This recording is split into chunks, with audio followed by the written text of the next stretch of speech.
Olá, bem-vindo ao Tomou, os seus minutos do que acontece de provocativo e inovador em Health Science. Eu sou o Paulo Crepaldi, todas as segundas de manhã em vídeo no IGTV e YouTube, Paulo Crepaldi, ou em áudio no podcast Via Oral, link com os artigos e matérias que foram citados aqui lá no meu site paulocrepaldi.com. Passamos já de um mês de isolamento social, não tá fácil, eu sei, tá difícil. Então eu espero que esse vídeo aqui, esses minutinhos aqui, possa fazer você esquecer um pouquinho de tudo isso, para te colocar o teu pensamento, as suas ideias em outros tipos de assunto. Vamos falar do Fun Fact dessa semana. Primeira coisa que eu queria falar, que eu achei bem legal, que eu encontrei, essa propaganda aí que vocês estão vendo, que está rolando nas redes sociais, é uma propaganda nos Estados Unidos, muito legal, uma propaganda que foi publicada num jornal, em 1910, dessa empresa de telefonia. Na época, obviamente, eles não estavam fazendo quarentena, mas foi uma oportunidade que as empresas acharam de um atributo para falar, na verdade, sobre doenças altamente contagiosas da época, né? Varíola, difteria e outras coisas. Mas o que eu achei mais interessante é que se você visse isso nos jornais atuais, faria todo sentido também. Não sei se vocês, mas eu estou super empolgado porque hoje, olha aí, esse vai para os meus amigos lá, para aquele grupinho de WhatsApp que a gente tem com a galera da indústria farmacêutica que gosta de NBA e NFL, Marsula, Vanderlei, Pablo, Emir, toda a galera daquele grupinho ali. Saiu hoje na Netflix os 2 primeiros episódios do The Last Dance, que é um documentário de 10 episódios totais que conta a história do gênio, o maior jogador de basquete do mundo, Michael Jordan, na sua última temporada no Chicago Bulls, lá em 97, 98. Lógico, vai falar da carreira dele na universidade, da Carolina do Norte, dos outros anos, mas foca exatamente nessa última temporada. E tem entrevista com o Scott Pippen, tem entrevista com o Kobe Bryant, com o Steve Kerr, grandes outros astros pra gente se lembrar dessa temporada aí, que foi muito legal. E recordar esse gênio aí do esporte, tá? O que eu queria falar hoje? Eu deixei de lado, gente, os relatórios, tudo que eu li, os artigos interessantes que eu li, para falar de 2 webinars que aconteceram na semana passada, da IQVIA e outro da Viva, e ambos tratando sobre a visitação remota, tá? Então por isso que eu decidi trazer esse assunto aqui hoje, porque eu acho que é super importante, tá todo mundo, acho que na mesma fase, né? Aprendendo a lidar com essa nova tecnologia, essa digitalização que a pandemia nos obrigou a ter e acessar e aprender a usar de qualquer forma, não tem outra opção, né? A não ser essa, tá? Deixa eu antes dizer, as 2 empresas estão de parabéns, foi excelente o conteúdo, os convidados, os cases lá. Eu não encontrei ainda os links, se você pode assistir novamente esses 2 webinars. Se eu achar, ou se as empresas me enviarem ou postarem no site, eu vou postar nas minhas redes sociais. Então fiquem ligados, porque eu deixo essa informação e volto a atualizar também no meu site com esses 2 links, se elas tiverem disponibilizado isso pra gente. O que eu coloquei no meu site para vocês? Os slides da apresentação da IQVIA que eu recebi, e tem lá também alguns slides da Viva, algumas outras informações que a Viva foi falando durante o seu webinar, tá? Vamos lá. Uma coisa que eu escutei dos médicos convidados do webinar da Viva e eu achei super interessante. Primeira coisa foi que uma das médicas falou assim: quando tudo voltar ao normal, estaremos sobrecarregados em nossos consultórios. Olha isso, gente, o que ela está falando para nós. De que quando tudo isso acabar, eles vão tentar buscar novamente os pacientes que estão com consulta atrasada, novos pacientes que queriam agendar consulta com esses médicos, e aí vai ficar mais difícil ainda a visitação. Então a força de vendas vai sofrer no retorno ainda depois dessa pandemia, porque os médicos vão estar atarefados, tá? Então, não sei, o que nós podemos fazer para isso? Será que a visitação remota é a melhor solução? Como que a gente vai conciliar isso? Como que a força de vendas vai poder se encaixar naquela agenda que já era apertada do médico e agora vai ficar mais apertada ainda? Então vai ser complicado, tá? Inclusive, num webinar que eu assisti da Digital Sobres, uma outra empresa que tem uma solução super legal de vídeo on demand, eles disseram que os médicos acessam seus conteúdos de marketing no período noturno, muito mais no período noturno do que no horário comercial. Tá? Então, olha que interessante. Então, os médicos estão escolhendo outros horários que não o comercial para estudar, para acessar um conteúdo, para ver uma coisa diferente do que ele viu no dia a dia e provavelmente buscando ter algo que os auxilie no dia a dia, né? Então, esse é um outro dado super legal. Uma outra frase que me marcou muito de um médico convidado foi: a indústria farmacêutica precisa entender que existem duas abordagens diferentes. E ele citou duas frases que eu achei muito legal. Primeira frase: estamos aqui se você precisar de alguma coisa, nos avise. E uma outra frase, que é uma outra abordagem da indústria, é: doutor, você tem um tempo para visita virtual? Olha a diferença. Então ele falou que isso é muito importante nessa fase, tá? Isso deixa claro que a gente precisa conhecer cada perfil.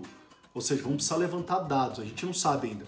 Aquele médico, ele prefere receber por WhatsApp, por e-mail, ele prefere receber um link, em que horário, quando que ele gosta de acessar, o que ele quer saber. Tudo isso vai ser um levantamento de dados que a força de vendas precisa trazer para dentro do sistema, e esse sistema, com uma inteligência artificial, precisa devolver para a força de vendas, para a força de vendas saber trabalhar esse dado. Então, a força de vendas como cientista de dado vai ser importante também, tá? Não só aquela parte que a gente sabe que é extremamente importante, que da conexão humana, empatia, do engajamento e da parte técnica, de entender daquele medicamento, mas de saber ler os dados disso tudo, de poder receber esses dados já compilados, tá? Para ela poder tomar uma ação em cima desses dados. Isso vai de encontro com a frase do Sebastian, que é o Business Consulting Lead Latam da Viva, que falou o seguinte: precisa ter a mensagem certa, no cliente certo, através do canal certo, na hora certa. Tá? Como é que você descobre esses certos? Tá? Trazendo dados aí. Então você vai precisar falar, conversar com esse médico, vai precisar analisar. Então, ele acessou meu conteúdo à noite. Então, durante 30 dias, esse médico acessa conteúdo entre as 7 e as 9 da noite. Então, esse é o melhor horário para ele. Né? Ele acessou o conteúdo que nós enviamos por WhatsApp, por e-mail, ele acessou muito mais utilizando o e-mail. Então esse é o canal dele. Tudo isso a gente precisa saber ler esses dados para poder trabalhar melhor com aquele perfil específico, tá? Isso não é novidade em outros locais, tá? Então, por exemplo, você pega a Netflix, cada perfil que acessar a Netflix, então se eu entrar na Netflix com o meu perfil, a capinha, o pôster do episódio aparece de um jeito para mim. Para você vai aparecer de outro. Por quê? Porque a Netflix vai entendendo o que mais me chama a atenção, tá? Se é um rosto, se é o personagem de corpo inteiro, se é uma cena, tudo isso a Netflix vai aprendendo conforme eu vou clicando lá. E a mesma coisa vai servir para vocês. Conforme o médico for clicando, isso é um dado, esse dado vocês precisam receber de volta, compilado, para que vocês saibam o que precisa ser feito. Marketing, vocês vão trabalhar com isso, né? BI, precisa trabalhar assim também.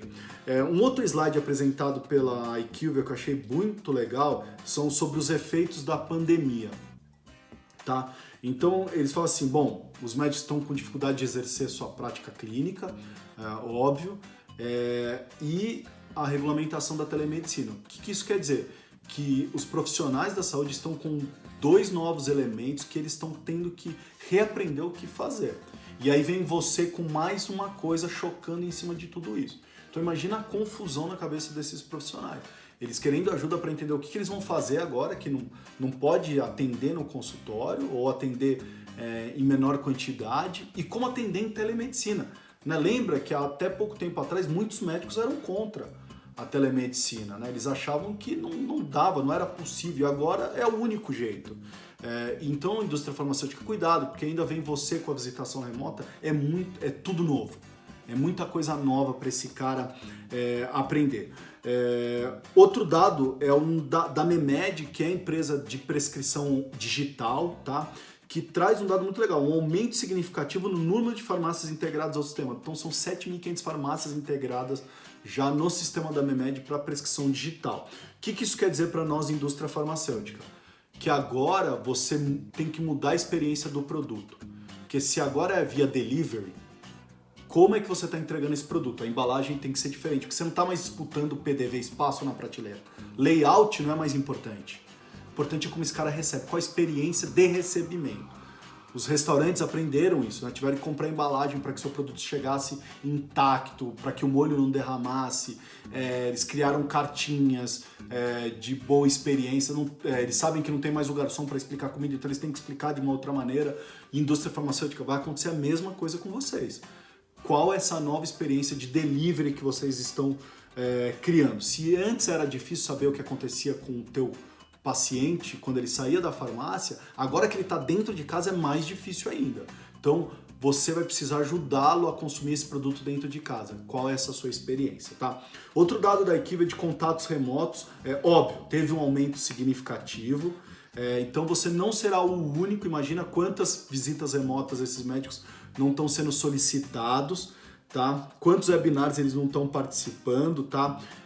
E o engraçado, o maior volume de contato remoto vem do e-mail. Então, disparo de e-mail. Então, cuidado, né? Cuidado com o disparo de e-mail. Você está disputando com uma série de e-mails. A gente já não lia e-mail já. E-mail marketing a gente sabe que a penetração é baixíssima.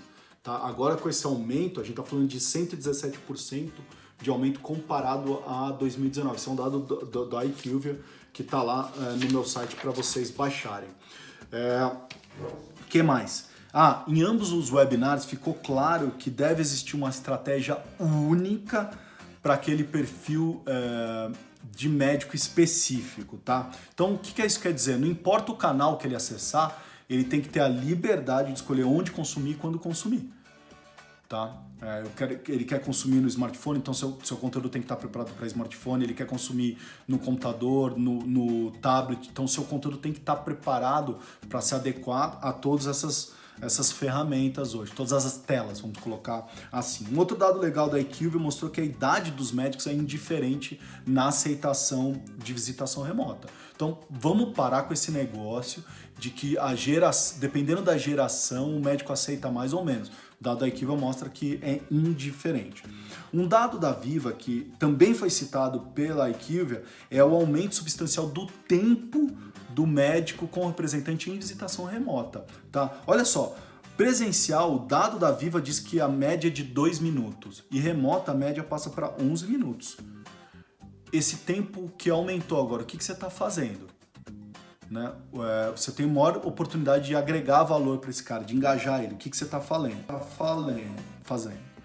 O que eu acho? Que isso acontece por quê? Porque o poder agora está na mão do médico. Uma coisa é o representante estar lá, sentado lá na recepção, às vezes o médico fica sem graça de não poder atender aquele cara e acaba atendendo, cheio de coisa, acabou de passar por um paciente difícil e não consegue prestar atenção. Agora não, ele decide, ele fala, eu quero te atender esse horário. Pode falar comigo. Então, ele dispõe de mais tempo para você. Então, ou seja, a oportunidade de você errar é maior, mas a oportunidade de você acertar também está maior. Então, prestem atenção nisso aí, tá? Outra parte crítica citada pelas empresas é o preparo da força de vendas no meio digital, tá? Então, como é que você está ensinando? Qual que é o ambiente melhor para o atendimento remoto? Na sala da casa do cara? Quando eu tiver liberado esse isolamento social no Starbucks da vida, ou ele tem que estar no escritório preparado para isso, né? Qual o suporte de TI BI para ele, né? Suporte de nuvem. Então, se o médico pedir um dado, pedir um estudo, como esse cara pode entregar na hora para o médico para não perder aquela oportunidade de contato? Para não perder aquela oportunidade de oferecer para o médico, logo na sequência, aquilo que ele pediu. Né? As áreas de treinamento, como é que vocês vão treinar? Vocês estão disponibilizando headphones, ou cada um tem o seu, está usando um tipo diferente de headphone. Às vezes o fone falha, a internet desconecta, porque o 4G não funciona direito. Então, todas essas coisas agora, a gente tem que estar atento agora. Tá? A digitalização está exigindo isso da gente. Tá? Por fim, um slide muito legal da Viva sobre a jornada dos profissionais da saúde, esse daí, que resume muito bem o que a indústria farmacêutica precisa entender dessa coisa de engajar esse cara em toda a jornada. Então, o que a gente está chamando de diferentes canais, na verdade, é para que durante a jornada, o caminhar do médico, ele possa tocar em você. Então, se ele está num trânsito, como que ele vai tocar? no teu produto, se ele está dentro do consultório, como que ele faz para tocar, se ele foi para casa, onde que ele vai tocar, onde que ele vai consumir, em que horas ele vai consumir. Vocês estão chamando de multi-channel, o varejo chamou de omni-channel. Eu não gosto de nenhum desses nomes, porque para mim soa que você tem que ter diversos canais e às vezes diversos canais se tornam esquizofrênicos. Eu gosto de chamar de que é um canal único, tá? Independente de onde esse cara acessar, tem que se parecer com o teu produto, com a cara do teu produto ou com a cara da tua empresa, com a mesma facilidade, da mesma maneira, os botões precisam ter os mesmos nomes, a maneira de se procurar precisa ser a mesma, porque de um lado que ele aprendeu, esse aprendizado ele precisa levar para as outras plataformas e as outras telas, tá? Então não adianta você querer ficar inventando e a coisa se parecer de um jeito em cada lugar que ele acessar, tá? O que é importante então desse único canal? Por onde o médico ou o profissional de saúde decidir ir, ele precisa se sentir no mesmo ambiente, com liberdade e conveniência. E se ele precisar da tua ajuda, ou se ele precisar contatar você, como que ele faz isso? Tá? Você não está à disposição 24 horas, mas ele precisa saber como é que faz isso. Se ele precisar deixar um alerta para o representante receber esse alerta às 8 horas da manhã do dia seguinte e aí agendar com ele, tudo isso precisa estar definido. Essa jornada você precisa estar mapeando hoje. É uma estratégia digital, tá, gente? Vocês precisam fazer isso daí, tá? Não dá para escapar. Tá? É hora da indústria farmacêutica começar a levantar dados dos profissionais da saúde. Entender o perfil, o indivíduo, conhecer sobre os seus gostos, como entregar uma experiência muito melhor, ir direto ao ponto, com aquilo que ele realmente precisa no dia a dia. Tá? A gente precisa lembrar que não é só a indústria farmacêutica que está vivendo um momento novo, está aprendendo a se digitalizar. Os médicos também, os profissionais da saúde também estão aprendendo a se digitalizar agora, tá? Então, o que você está fazendo para ajudá-los? Tenha paciência, vai com calma, cuidado com a abordagem. Lembra daquelas 2 frases daquele médico que eu te falei? Não demonize a tecnologia, não substitua a tecnologia por pessoas. Não transforme a tecnologia em um atributo de corte de despesas. Fica chato só isso. Cuidado para não deixar que a visitação remota seja percebida como um corte de custo para aqueles profissionais menos importantes ou uma maneira de aumentar o seu lucro. Transforme a tecnologia em um aliado para que o representante faça aquilo que ele melhor sabe fazer, que é ser um humano. São as emoções. Sem emoção não há tesão. Isso é do representante de vendas. Deixa as máquinas calcularem os dados, entenderem dos dados, entrega para ele esses dados e deixa ele usar esses dados de uma maneira humanizada. É para isso que o representante está aí, não para ser uma máquina, tá? É isso aí, ficamos por aqui, aguentem firmes, vamos sair dessa juntos, deixem seus comentários, conversem aqui comigo, todas as segundas de manhã. E aí, tomou?